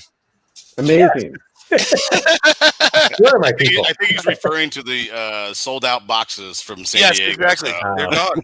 We're drinkers. We're not fun. We're just drinkers. Have you done any Kvik, depending on how you say No, it? no Kvike yet. it's pretty intriguing how fast it ferments, but haven't really found ones that have that flavor profile that could say, yeah, this is better than something else. So like, I mean, the whole point is making really tasty beer, the most flavorful beer that we can. But if it ferments in 2 days, but it's not as good as what we've been making before, then I'd rather take the extra 14, 15 days to produce something better. That's great. I have had the full spectrum. I've had great Kvike beers that where the esters from the yeast really kind of supported a tropical type of hop profile, and then I've had beers that you were like, maybe you should have took 3 days to ferment that, dude. It can go either way, and it is another tool, and it is interesting. Yeah. I think the most interesting part about it is how a rare farmhouse yeast from Norway is like all of a sudden out here in the West Coast. That's actually a more interesting story to me than the beers that are actually made with it. I mean, this is a yeast that could possibly be thousands of years old, that has just lived in nature, and that is awesome. Similar to goose producers and lambic producers, it's just the yeast that is there, and it is terroir. It is the shed. It is the barrel that you're fermenting it in. It's a pure representation of that, and I find that super interesting. But then, of course, we're Americans, so we put that in a bottle and we shake it up and we ship it across the world and we propagate it a bazillion times into 14 different strains. Merca. And then there you got people fermenting IPAs at 84 degrees in 2 days, and it works well if you are stuck with no temperature control. So it is good. It does have a lot of good use for home brewing, I think, in that vein. Will Sacramento have a virtual beer week, or are you guys going to try to hold out for in person later in the year? So ours is not till April, and we're thinking it might be something where we weren't expecting to have like a lot of in-person events. So trying to be creative, but still kind of having that spirit of Sacramento Beer Week. So we may not have a beer fest, but we encourage people to do outdoor beer dinners and tap rooms to have releases safely. It helps now that we're able to open up, but who knows how long that will last. Yeah. But it's really just, it's like not necessarily a virtual beer week, but more of a creative beer week. All right. Hi, Sarah. Nice to see you. Thanks for coming. Yes, there is also this. There is also this weird, nice inner joke where people running county lines will put things on the bottom that most people won't even understand. Marilyn. Hi, Marilyn. Very excited. I missed that what you drinking stout. Here, try it. Yeah. It's the small things. It's the small things like that that I'm sure we all miss. I miss a half drunk hug. Why not? I miss going to one of my favorite places in North Park with my wife or 2 other people, and then in an hour we're 12 people, and then in another hour we're 15 people. I miss walking into a brewery and 4 people turn around that are my friends. Like just those type of little awesome things about air quotes regular life that we have been I don't want to say denied, but that we have chosen to put on the back burner in the interest of public safety. And we have a light at the end of the tunnel. It's coming. It sucks too. I'm wondering though if we're ever going to go back to that place where you'd walk in with a few of your friends and everybody would order a different beer and then be like here, and everybody would switch beers around. We're going to get back to that. It's going to be hard. It's going to be really hard. I mean, when you have that beer and you're like, oh, dude, you got to try this. You're going to be like, have you been vaccinated? Yeah. I'll get my own glass. Sorry there, Captain Cold Sore. No thanks. Also, one thing I hope that comes from one thing I hope that does come from all of this is that we stop this what used to be normal about people going to work sick. I hope that sticks. I hope, oh, I'm sorry, I have a fever. Okay, then don't come to fucking work and get everyone else sick, please. So I hope that does stick.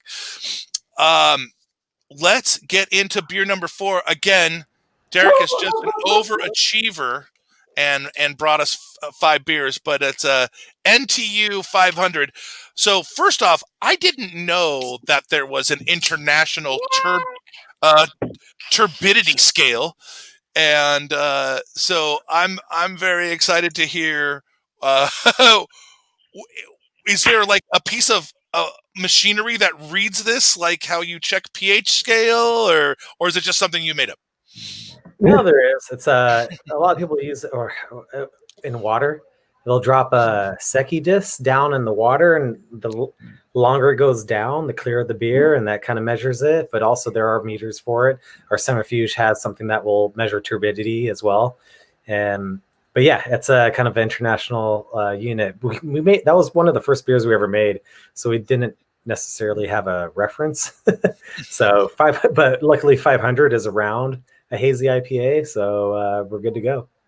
But this beer, it's hopped with our favorite hop combo, and that's Citra Galaxy. That seems to work very well together. We use that dry hop characteristic, or dry hop combo on a lot of our beers, and things around that tend to change, but the dry hop will stay similar or the same because it's such a great dry hop. Our approach to this particular hazy IPA is drinkability. So it's not the thickest thing. I mean, it could go down easier. You could take bigger gulps, and we reduce the whirlpool down in temperature to about 180 to reduce bitterness. So even though we are adding over 2.2 pounds per barrel of hops in the whirlpool, 4.4 in the dry hop, it's a crazy amount. If we were distributing to like grocery stores and taking that model, there's no way we could add that many hops. But because we're able to sell retail price out of our tap room, we're able to have these higher hop rates and make the beers that we really want to make. So with this particular one, drinkability, but we're still adding the same amount of hops and not making it too thick, too hazy, but something that you could really enjoy. Nailed it. You could take the entire hazy IPA world and just park it right here. There is no very, very drinkable. Yeah. I'm really fascinated by that. Honestly, like I feel really good about being able to identify flavors in a beer when I've had it. And I spent some time just trying to think about this. I really am having trouble creating adjectives for it. I'd love to know what you guys are getting out of it, because it's a unique kind of combination that I haven't really experienced, I think, in a hazy IPA before. So it informed me of what my brain can't make sense of right now. It's a good beer for sure. Very drinkable, but like, what are you tasting? I'll tell you what I'm tasting. I'm tasting love and joy and happiness with a touch, just a back of fluffy cloud as it goes down my mouth.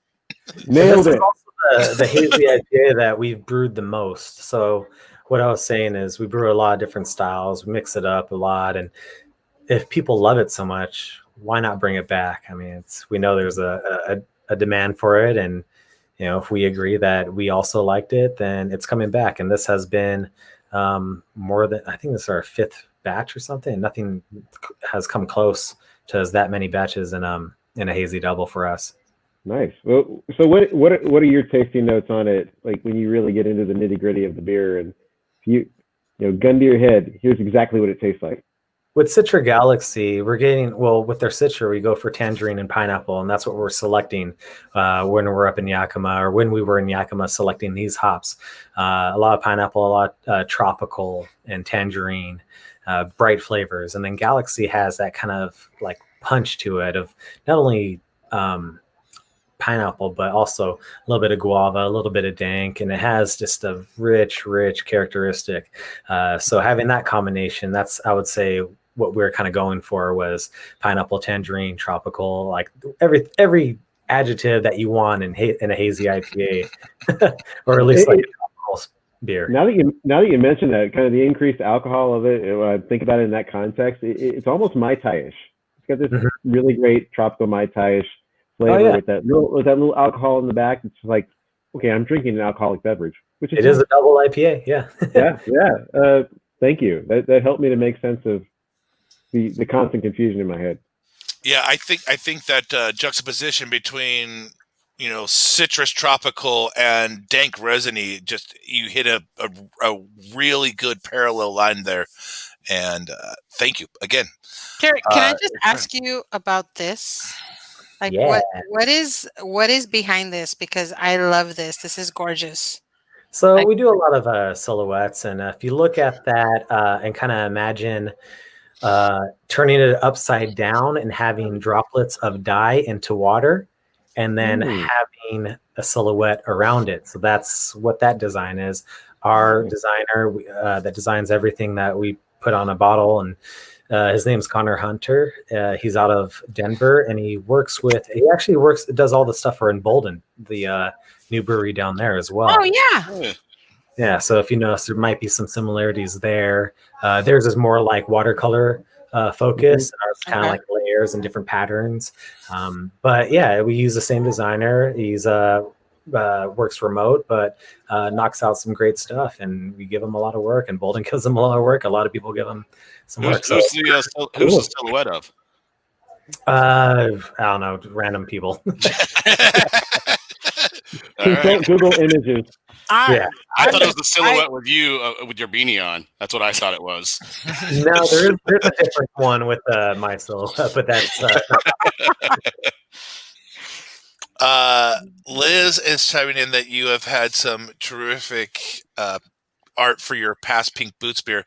Have you guys landed on any art for this year yet? No, we actually are not participating in Pink Boots beer this year. Maybe next year, but not this year. Apparently, you shared peanut butter stout right off the Bright tank with Travis Hudson. That's a little special treatment right there. Yeah, as a sales rep, I got to, and a former brewer, I knew how to pull samples from the tank, so I was freshest samples out of the whole sales team, and Travis was able to get one direct from the Bright tank for his shop. I remember being a very, very young beer fan. I was at Lost Abbey, and for whatever reason, one of the brewers, we were just talking, drinking beer, whatever. He goes, "Hey, you want to dry hop this beer with me?" And I was like, "What?" So I went and I threw like 4, and it turned out late. Now I know it was a wet hop beer, which is even more special because I was throwing in full cones as much as I could. And then he goes, "Hey, you want to try a beer off a tank?" And so it was probably the first year Lost Abbey owned the location they're in now, and I was mesmerized that you could walk up to a tank that big and take a sample off.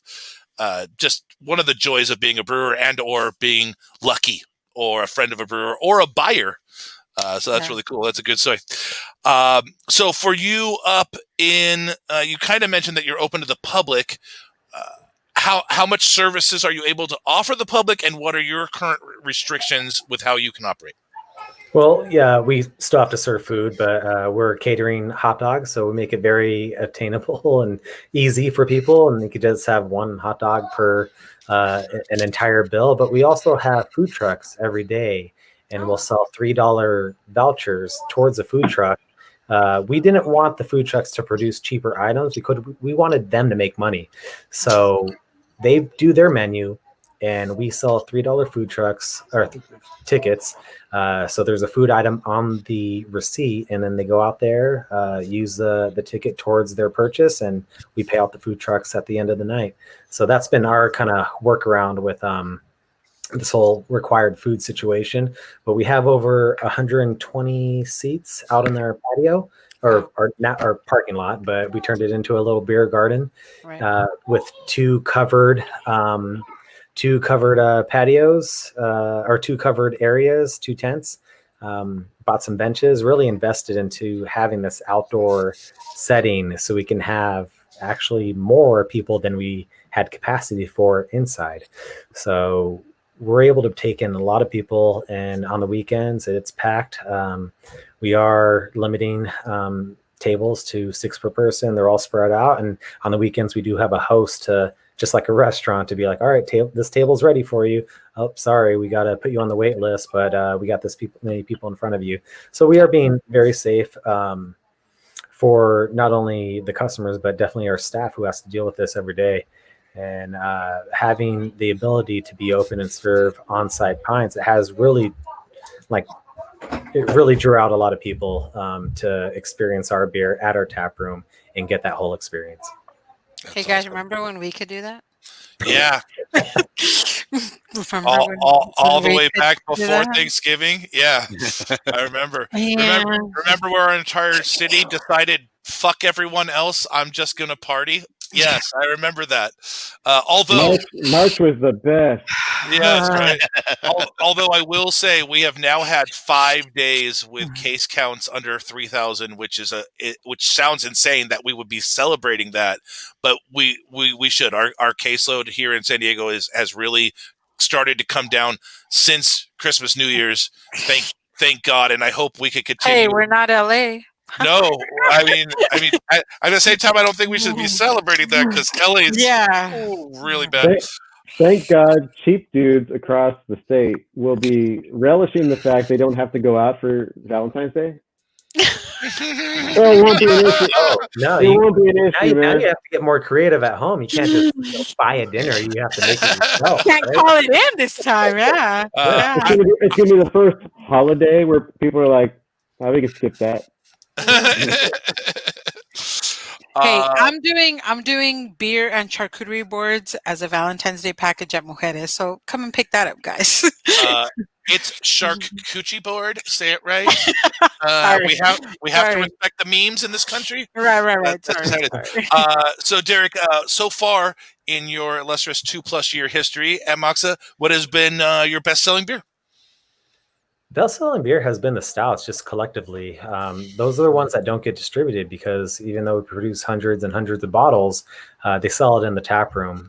Sometimes instant when there's coconut, it seems, and sometimes it drags out for a couple weekends, but they all go fast. And that's what, even though we don't produce a majority of stouts, we produce the majority of the what we brew is IPAs. The stouts seem to go the fastest because we do put a lot of effort into it. Just what I mentioned before, layering flavors of complementary ingredients and using different techniques to infuse these flavors of temperature, time, dosing rate, flow rate, and head pressure are all things that we consider when incorporating these ingredients.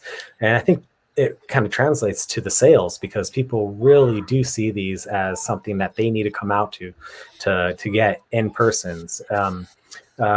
From the beginning, we wanted to have our local community have access to the most of our beers.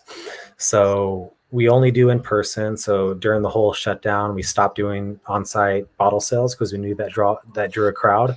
But before that, we were spreading out people, and luckily we're in a parking lot where everyone else does car stuff. So they're closed on the weekends. I think there's about 6 places in our parking lot you can get an oil change at. So they're all closed, and we're able to pretty much take over the parking lot and kind of spread people out. So it's like, take a number, go back to your, the people that you came with, and just kind of hang out, and we'll call you over a bullhorn as you approach to purchase your beer. So we're going to start that up again. But that's the one that has been the biggest draw, as well as the best sellers has been these pastry stouts, these layered stouts, these barrel aged stouts that showcase the barrel, which we recently won a GABF bronze in, and that was not even like adjuncted or treated with anything. It was just a showcase of the barrel and time and what we and our technique of not destroying it over the course of 23 months. So speaking of your stout game, That is our last beer, Virtual Hugs. Why don't you here? We'll zoom in on Estella to model, and why don't you kind of tell us a story and and especially about the collaboration with this project. So you mentioned a beer called M3. M3 was Mostra's 3rd anniversary, and it was brewed in collaboration with Three Sons Brewing out of Dania Beach, Florida. He's a good friend, Corey, over there. We've been in touch ever since brewing that M3, and this is the first beer that we've made since then. 4 or 5 years later. Just the smell is knocking me out. Chocolate cake. Yeah, so it's an imperial stout, non-barrel aged imperial stout, cashews, vanilla, and cacao. So we take cashews, roast them in our oven, and then we use some best curated. All right, eventually move out. All right, we're moving. All right. We're on tour. We're on tour.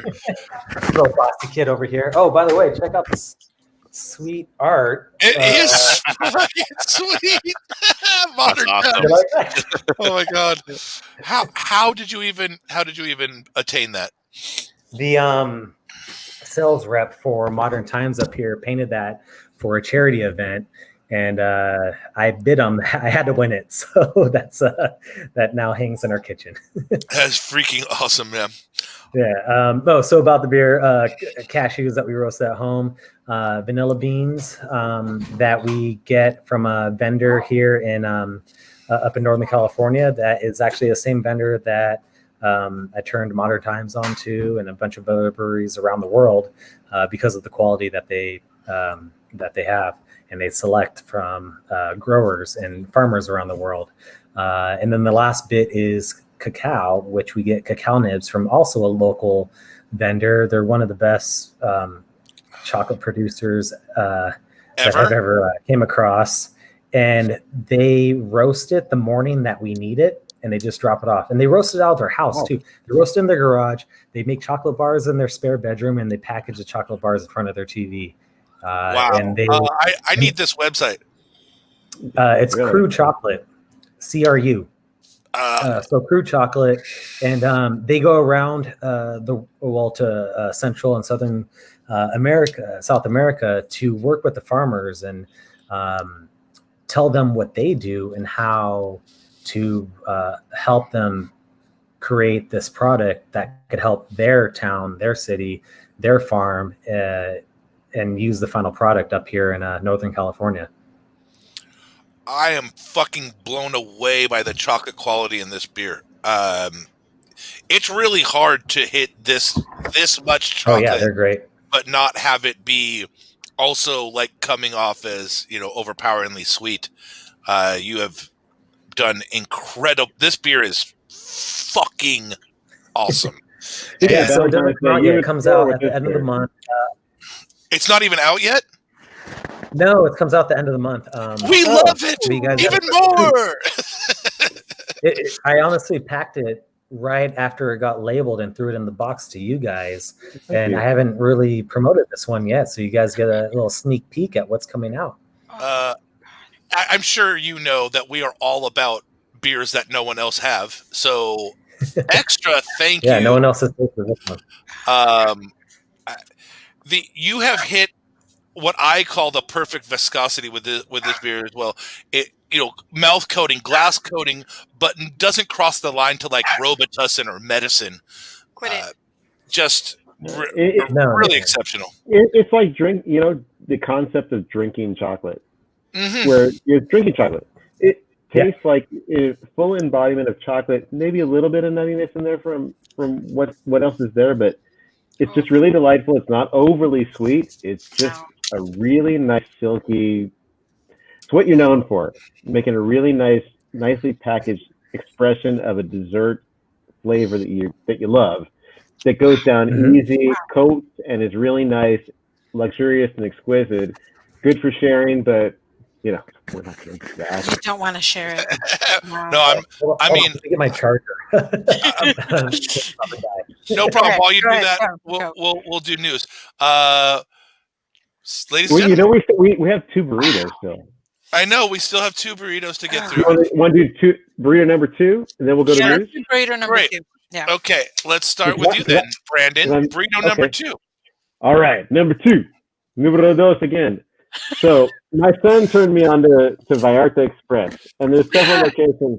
Yes. Now we used to go watch Padres games, and the good thing was on the way back, we couldn't make it all the way to RB without having something to eat. So we stop in Mira Mesa at the Vallarta Express where he likes to go, and we get the Christian burrito. And I don't know why it's called Christian burrito, but it is really like a religious experience. To me, it's like having breakfast for dinner kind of thing.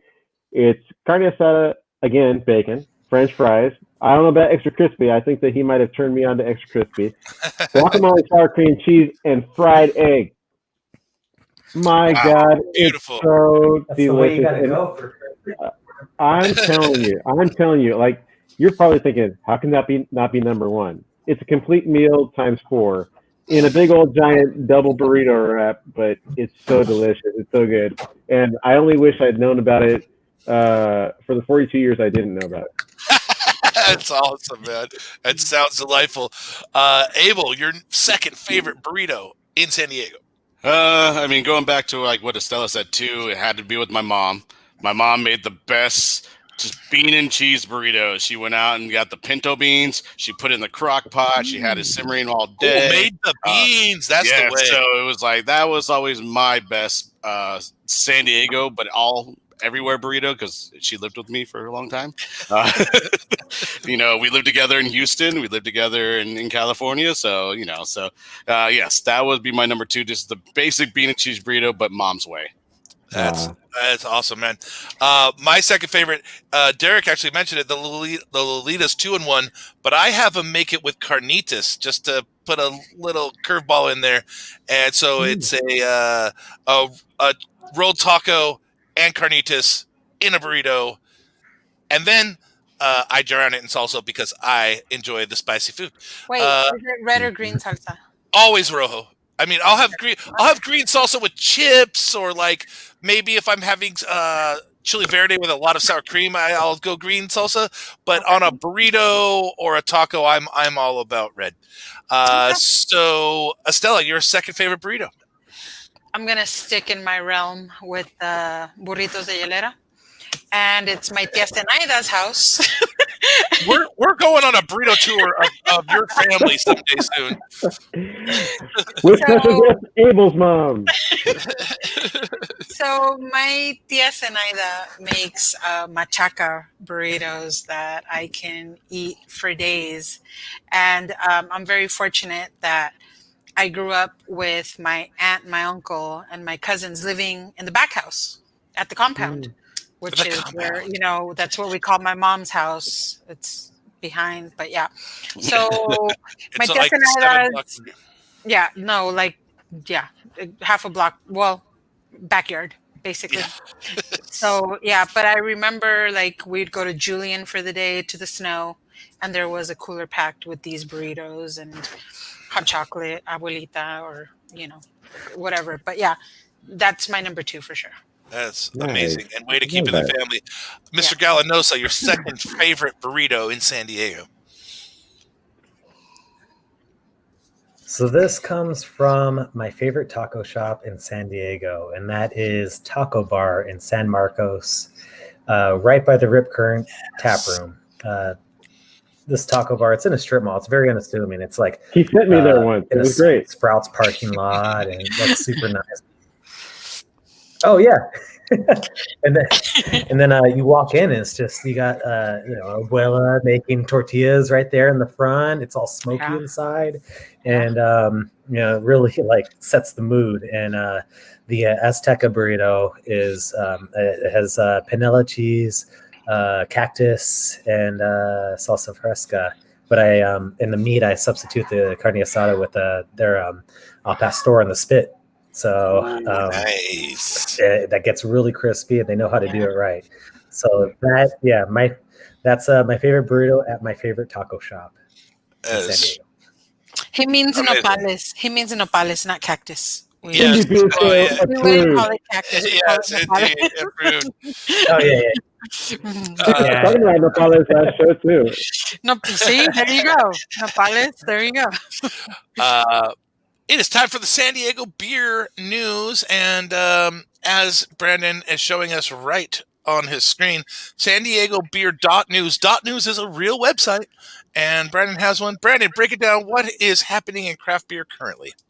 Well, there's a lot happening. Actually, some scoops coming out Monday. You'll definitely want to tune into San Diego Beer News. Go check it out. But today's big news was that back in November, Rip Current Brewing had put themselves up for sale, basically, and they said, look, we're accepting offers from interested parties, whether you want to buy the brewery outright, maybe come on board, or... They were pretty open to anything that got them through the next stop. Exactly. Or they were even open to potentially, just we're out of this thing. And you take the equipment, you make your own brewery. It could even be that. And so a lot of people were worried about that because it's a really great brewery. In 2015, very small brewery of the year at Great American Beer Festival. I mean, that's a big deal. Awards up the wazoo. I mean, just a really great place that has always embodied the homebrewer spirit, and that they'll make all sorts of styles, whether they're popular or not, and always to great quality. So today they announced through the site that they've come to an agreement. They've found some new owners to bring on, 2 different new owners. One is a co-op veteran who loves the homebrew. Another one is somebody who's just a really big craft beer fan. But they're really stoked because they understand what Rip Current means to the community and what it has accomplished and the quality that comes out of there. So Paul Sangster is staying on along with another original owner. Paul Sangster was named, he won the Ninkasi Award back, I believe, in 2011, the National Homebrewers Conference, for being, quote unquote, the best home brewer in the nation at the time. Yeah, in the world. Yeah, in the world, because it is the biggest home brewing competition. So he is still there, but his buddy who actually asked him, you want to go pro and you want to open a business, Guy Shobi. Shobi. I still don't know how to say it, even though he's a wonderful man and I've known him for a long time, worked with him a lot. A home brewer who's made a lot of award-winning beers in his own right. After 10 years of starting this business, getting it off the ground, he eventually said, I think it's the right time for me to get out of the business, bring on the new ownership. You'll be good. They're going to do some rebranding. They're going to keep a lot of the old favorites that people like, beer-wise, and also bring in some new beers, which is really cool. And Guy's going to go off, and he's got some ideas for some new businesses he wants to start. And I think that's really cool, but they're like, he's still part of the family, so like, he's still part of this, whether he's over there or not. And yeah, it looks like the future could be really bright for Rip Current. Right now, their entire focus is on getting past the pandemic. They're glad to have like an infusion of capital to get through that part. But once they're done, they're going to hit the ground running. Go, like I said, new branding, some advertising. So look for the cans, bottles to look a lot different. And then, like I said, some new beer styles that are maybe more in line, I would think, with current trends, to go back to what Moksa and Derek are saying. It could be a really good thing, because that was too good of a brewery to be hurting. And I think that people are really happy to see that it could have a nice new chapter. I'm super stoked. And, I mean, I consider them a hallmark brewery here in San Diego. And when they announced that they were looking for support or a deal or a path out, that was rough. This is the best situation I could have envisioned. Was that Paul and the brewing staff get to stay together, and so I'm very excited for their future. Probably the world's best Bock brewer, and I know. We don't. Sure, yeah. I don't know. We're not a Bock town, but holy fuck, they've got it on lock. Can you imagine those Bocks being produced? So you look at the middle America. That's where you see all of the German immigrants came in, and they've kind of like occupied the entire middle of the United States. You go to Wisconsin. You go to anywhere in that track, especially Wisconsin, though. You see a ton of German immigrants bringing those types of beers to light, and it's just like, yeah, we make German beers. You make anything else? Not really. It's not a big deal, but to have people who have just taken the Bock style, the Bock and Doppelbock, and it's all the way here in San Diego of all places, you totally expect it to be somewhere up there, and that's quite the accomplishment for them. Unfortunately, yeah, it's not appreciated at all in our except for by in our IPA town. Yeah, but that's what I love about them. It's like I was saying about the homebrew spirit.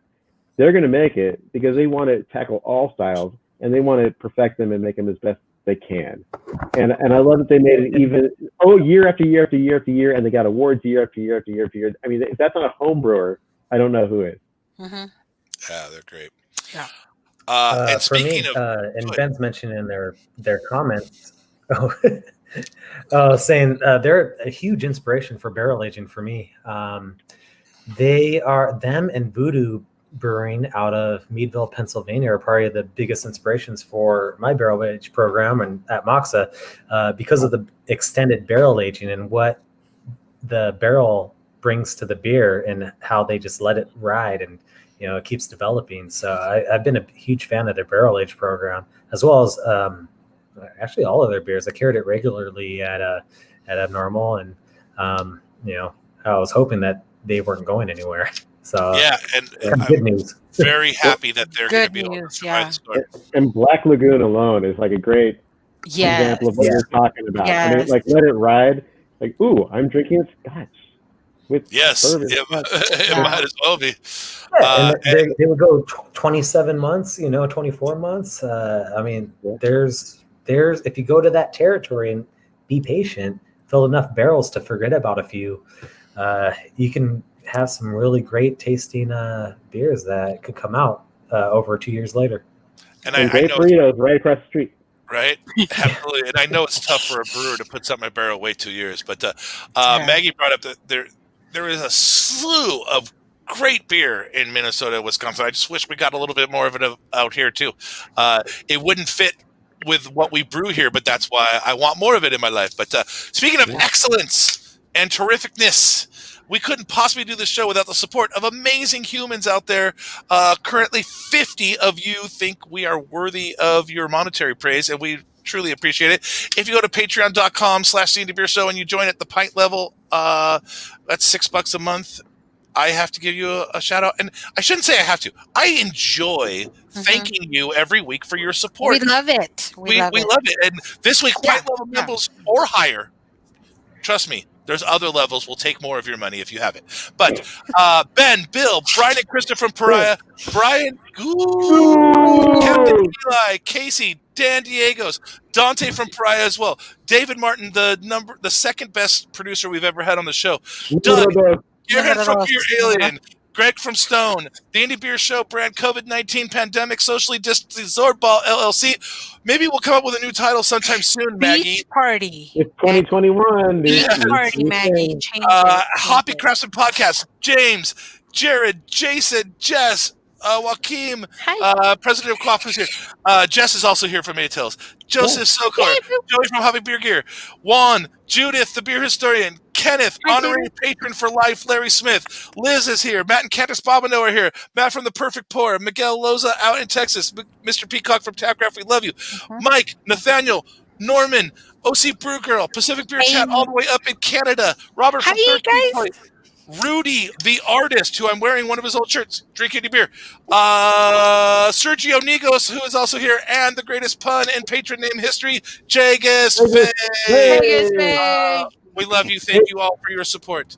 Real quick, a Larry Smith note. There's going to be something special next week. So please stay tuned to sangobeer.news. Actually, more onto our socials. But a nice little surprise coming up in the next week for people who knew and loved Larry Smith, myself included. That is amazing. You're going to make me cry, aren't you? You're going to make Nope. You'll I'm cry that because I'm the first one who'll start crying. Okay, all right. But something really cool coming up next week, so stay tuned. It's looking forward to it. If you are interested in the status of your local brewery, go to bit.ly/help-SD-beer2. It is the local driven spreadsheet that is keeping us all up to date. And there's a wealth of information there if you need it. So now we got to get through number one. Abel, your number one burrito. San Diego. Well, first of all, if Paul's still watching, his Rec Alley is the light beer that I drink compared to that. All right, Paul. Session. So anyways, to get this going, My number one is because probably like you guys, there's a local taco shop in front of my old high school, Helix High School in La Mesa. I used to go there all the time. I used to get a carne asada burrito with sour cream and cheese only, and that's all I ate. And they finally put it on the menu so other people can buy it. Love it's literally on the menu. It's like number 18 or something like that. Like they have all these burritos, and it's like carne asada burrito, sour cream and cheese only. And that's all I ordered from them for 4 years, and they finally put it on. And I know it was me. I know it was me. I don't have my name, but I know it was me. Of course. We call it Abel / No Pico. Yeah. No pico, bro. No pico. That's awesome. Mr. Hernandez, number one. All right. Wait. First of all, just to let you know, it's El Compadre Taco Shop in front of Helix High School. Didn't drop that name. It's very important to get the name. El Compadre. All right, Brandon. That is really important because I almost went with the plate with the orange and yellow striped barrel that was outside my middle school, which was the first place I ever had a carne asada burrito, and it changed my life. Life changing. But at the end of the day, I was like, how do you pick your number one? Really, I picked the one that, after drinking beer. It's the one thing that I think about the most. And it's not even like it's really not special, but it is customizable. So Derek will appreciate it. El Cotija, the specific one on Genesee Avenue in Claremont Mesa, I call it the Machaca Wit. You know, like you go to Philly and you get a Philly cheesesteak and you say, "On cheesesteak wit," and they know to put it. Then they know to put the cheese on it. So mine is machaca con huevo with cheese and sour cream. The more sour cream, the better. I don't know why. I guess it sops up the alcohol, but it just turns regular machaca into something that's just really just like, whoa. And the most important thing, and it's factored into all of mine, the salsa that's available. They have the kind of red salsa that's actually orange with like black flakes, I would assume from roasted chiles, or maybe even just pepper. I don't know, but it's like it's the orange elixir is what I call it. And I have been known. They catered my 40th birthday. They catered my 30th birthday. Nice. I freaking love this salsa so much that they don't even make the burritos I want for my birthday. So my wife will just order stuff, and I'll just say, just get a big chub of that salsa. She's like, you got it. So like no matter what you order there, try the orange elixir. It's delicious. El Cotija. That's awesome, and one of my favorite taco shops for work burritos because I'm often working in that area. Estela, number one. I'm glad you mentioned Cotijas because that's one of my favorite places when I actually have to go eat Mexican food outside of my family. Mm-hmm. But obviously, my number one is La Casa Verde, which is my mom's house. And it is just, like you were saying, a normal bean and cheese burrito. But when my mom makes beans, frijoles de olla, it is not your regular pinto beans. It is Peruvian beans because they're tastier. So why are you trying to one up my mom? Because my mom's sorry, bro, but my mom's from San Andres Ixtlan, Jalisco. Like you're not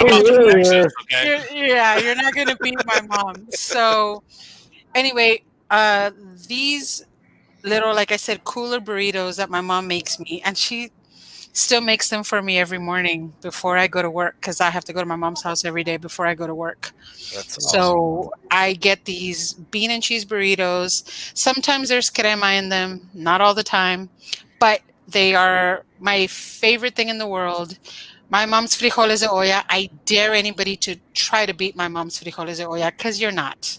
I would like to try this for science someday. So I actually took them to Brandon's house one day. Ooh, he's had the frijoles. It was a Christmas party. Yeah, you might have had them, Abel, because you were there too. But he was there too. Yeah, so nice. If you had, it must have not been that good. I will fucking fight you right now. don't need to start a group. All right, Derek. So what's yours, Derek? Number one. Okay, so our guest is literally down to 90 seconds that he can spend with us. So in that 90 seconds, Derek, your favorite burrito of all time in San Diego and the best social media channels to keep up with Moksa Brewing. Okay. Number one burrito, TJ Tacos up in Escondido. Pretty good. The pastor burrito, like no alterations, just what they have. They put some sauce in there that's just unbelievable. So that's my number one burrito in San Diego, TJ Tacos, Escondido, the pastor burrito.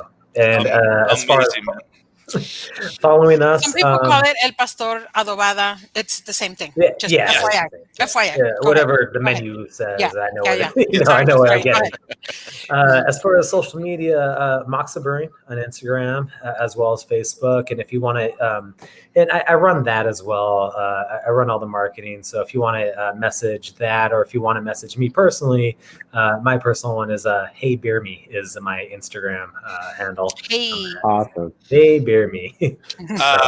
Derek, thank you so much for spending your night with us. We really appreciate it. Thank you, more importantly, for making amazing beer and for the few drops that we do get. Sarah did have a question. Is there a chance for anyone down in San Diego to get virtual hugs? Is that even possible? Maybe it kind of depends on how the sale goes up here and how much we have left over, but we definitely emphasize taking care of our locals first, and then we kind of spread it around to events as well as some of our accounts. So maybe, but it's not guaranteed. No problem. Unfortunately. Thank you for spending your evening with us, Derek. We really appreciate it. Have a great night. Thank you very much. Congratulations on Moksa. Thank you. Go back, Maggie. All right. Miss you guys. Miss San Diego. All right, man. So we hit a time limit with Derek, but we have a few things that we need to finish up before I just say goodbye. Brandon Hernandez has given me an incredible gift, not only for Christmas but also because I am retiring from podcasting here in a month and a half or so. Let's see, 9 weeks. But ladies and fucking gentlemen, next week on the show, holy shit, Russian fucking River. It's gonna be a bomb. We got all the questions. We don't even have to think. It's gonna be. It's already done. Everything's already done. The beers will eventually show up at our houses. I'll publish the beer list soon. These are all 3 out of 4 are attainable currently. Who knows what it will be like next week? But Vince, some of the beers are already gone on their site. Yeah. And there's always a chance that we'll get another shipment of Pliny, because of course Pliny's on the list. But you never know what we'll have available down here. But yes, both Vince and am I gonna have to dress nice? Yes. Oh, yeah, all right. I'm gonna dress nice. This will be a real serious show. Yeah, all right. Yeah.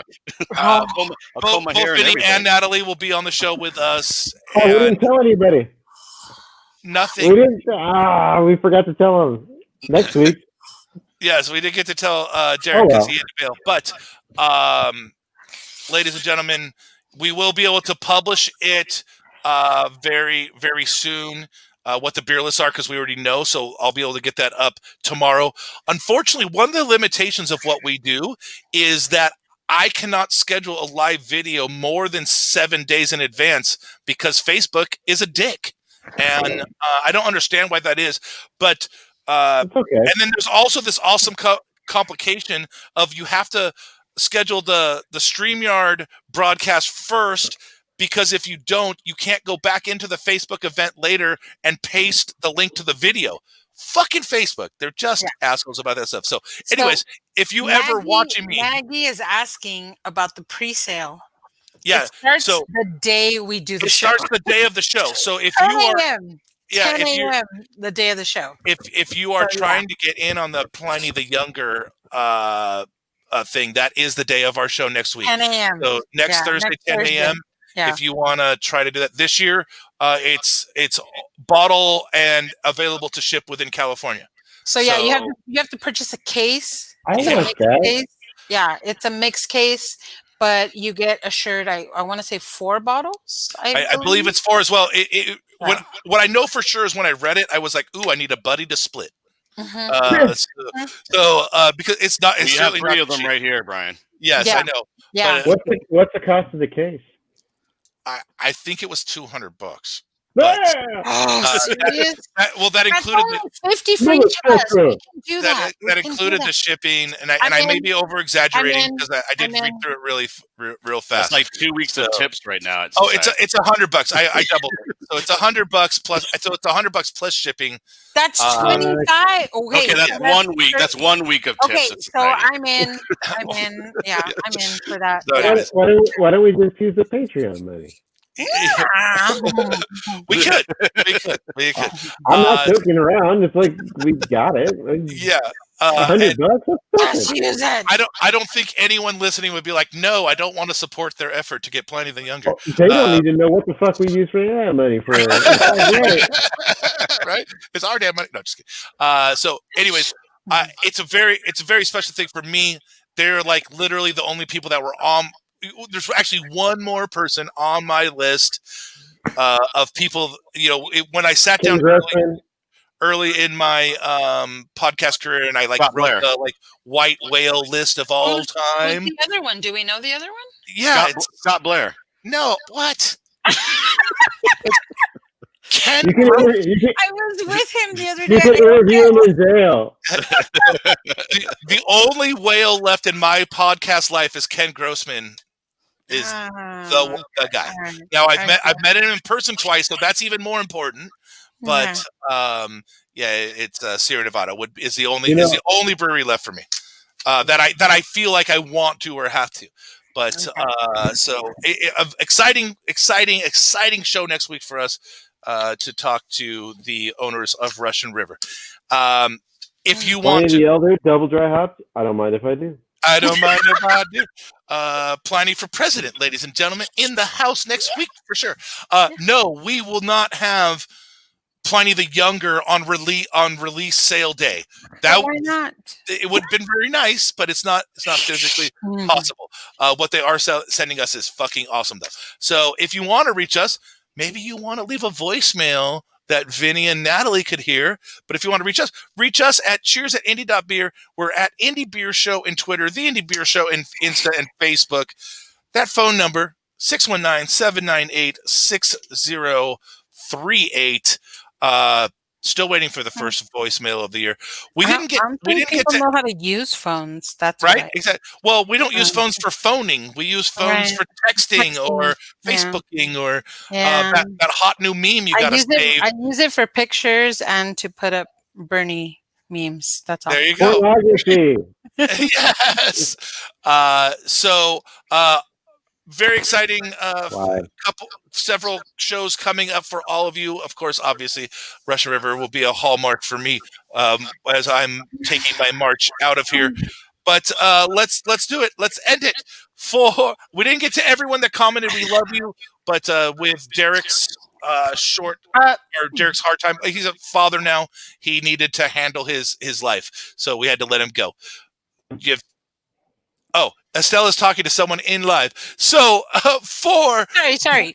No worries. Ben said Patreon that shit. Yes, we have approval from one of our bigger patrons to go ahead and pick that box up. Which we do appreciate that, Ben.